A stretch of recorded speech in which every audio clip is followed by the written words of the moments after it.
চলমান যুদ্ধ পরিস্থিতির অবসান ও পরমাণু কর্মসূচি নিয়ে সরাসরি আলোচনার লক্ষ্যে একটি ৬০ দিনের সমঝোতা স্মারকের খসড়ায় একমত হয়েছে যুক্তরাষ্ট্র ও ইরানের মধ্যস্থতাকারীরা। মার্কিন সংবাদ মাধ্যম এক্সিওসকে দেওয়া সাক্ষাৎকারে দুজন মার্কিন কর্মকর্তা ও আঞ্চলিক একটি সূত্র এই তথ্য নিশ্চিত করেছেন। তবে দ্বিপাক্ষিক এই সমঝোতা এখনও চূড়ান্ত রূপ পায়নি, কারণ মার্কিন প্রেসিডেন্ট ডোনাল্ড ট্রাম্প এবং ইরান কোনো পক্ষই এতে এখন পর্যন্ত আনুষ্ঠানিক অনুমোদন দেয়নি। মার্কিন কর্মকর্তারা জানিয়েছেন ২৬ মে চুক্তির প্রায় সব শর্তে দুই পক্ষ একমত হয়। ইরানি আলোচকরা জানান যে শীর্ষ নেতৃত্বের অনুমোদন নিয়ে তারা চুক্তি সই করতে প্রস্তুত। তবে মার্কিন আলোচকরা খসড়াটি প্রেসিডেন্ট ট্রাম্পের কাছে উপস্থাপন করলেও তিনি তাৎক্ষণিকভাবে সই করেননি এবং ভাবার জন্য আরও কয়েকদিনের সময় চেয়েছেন। ২৭ মে ট্রাম্পও স্পষ্ট করে বলেছেন এই চুক্তি সই করার ক্ষেত্রে তার কোনো তাড়া নেই।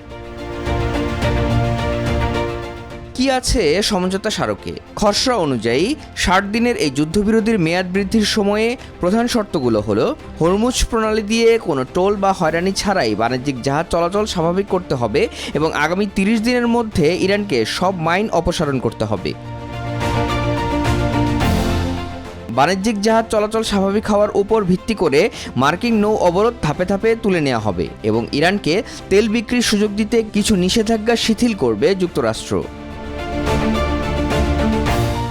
ইরান পারমাণবিক অস্ত্র তৈরি না করার প্রতিশ্রুতি দেবে। ৬০ দিনের মধ্যে সবার আগে আলোচনা হবে ইরানের উচ্চমাত্রার সমৃদ্ধ ইউরেনিয়াম ধ্বংস বা স্থানান্তর করা এবং সমৃদ্ধকরণ কর্মসূচি নিয়ন্ত্রণ করা।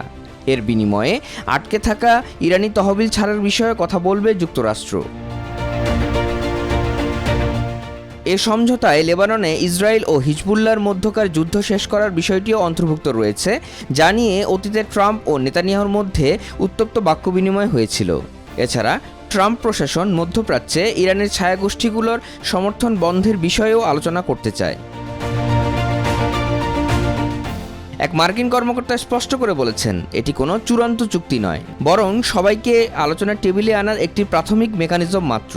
এর মাধ্যমে কোনো গোপন চুক্তি বা সুবিধা দেওয়া হবে না, বরং ইরান যত বেশি ছাড় দেবে তত বেশি অর্থনৈতিক সুবিধা পাবে। তবে আলোচনার টেবিলে ইরান প্রতিশ্রুতি রাখতে ব্যর্থ হলে ট্রাম্পের হাতে সামরিক ও অর্থনৈতিক সব বিকল্পই খোলা থাকবে।